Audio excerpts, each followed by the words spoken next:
Looking at Quebec City this morning as the province braces for a sixth wave of COVID-19.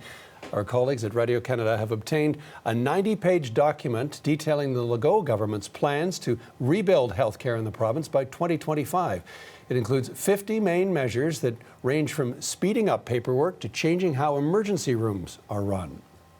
Our Hilary Johnstone is on the story and joins us from Ottawa. Good morning, Hilary. Take us through these proposals. Good morning, John. Well, the health minister in that province is warning that this is not yet a final report, so there might be some changes, but sort of the overarching headline here when you go through these documents really talks about this idea that they need to make Quebec's healthcare system a more attractive workplace so that they can recruit the people that they feel they are going to need to overhaul that system over the next couple of years. So a couple different key points here, key takeaways that I want to run through.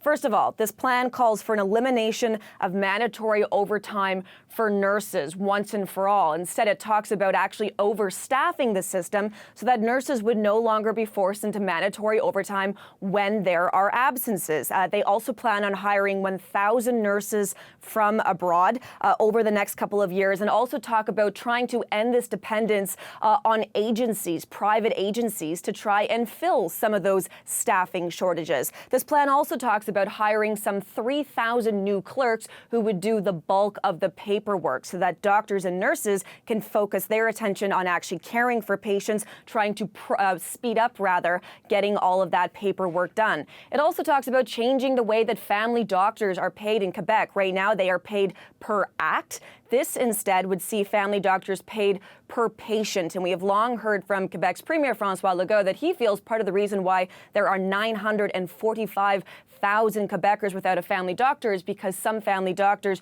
do not take on as many patients as maybe they perhaps could. This also talks about making sure that pharmacists and paramedics and nurse practitioners can do more than they are currently allowed to do to try and alleviate some of the strain on the system and try and keep patients out of emergency rooms. And the final part of this talks about overhauling how emergency rooms are run to try and reduce wait time so that no one would wait in an emergency room in Quebec for longer than 90 minutes. And of course, after 2 years of a pandemic, John, when healthcare systems right across this country are battered, not just in Quebec, but in other provinces and territories as well, this will have far-reaching repercussions, and you can imagine that a lot of people will be watching this closely. As you say, Hilary, due to be officially announced next Tuesday, so there could be some changes between here and then, but already we're getting reaction. What are you hearing?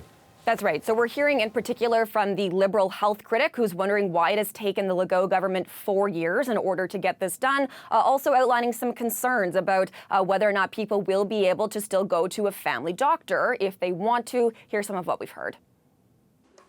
Copy-paste what has been done so far in health sector in Quebec instead of revamping our public health sector. I mean, it's not Fruit Loops, it's even worse, it's Captain Crunch. We need to realize how bad this is in terms of quality of governance. And John, we've also heard from family doctors on that question of sort of changing how family doctors are paid, for example, and trying to put more of the burden on other healthcare professionals. One family doctor in Montreal told our colleagues at Radio-Canada that he thinks that this is a good idea. Gaining efficiency and then also having more of a collaborative effort. Patients don't necessarily want a doctor. They may think they need a doctor, but what they need is care. So, John, like we say, the final report will be coming out next Tuesday. Hilary, thanks for this. Hilary Johnstone in Ottawa.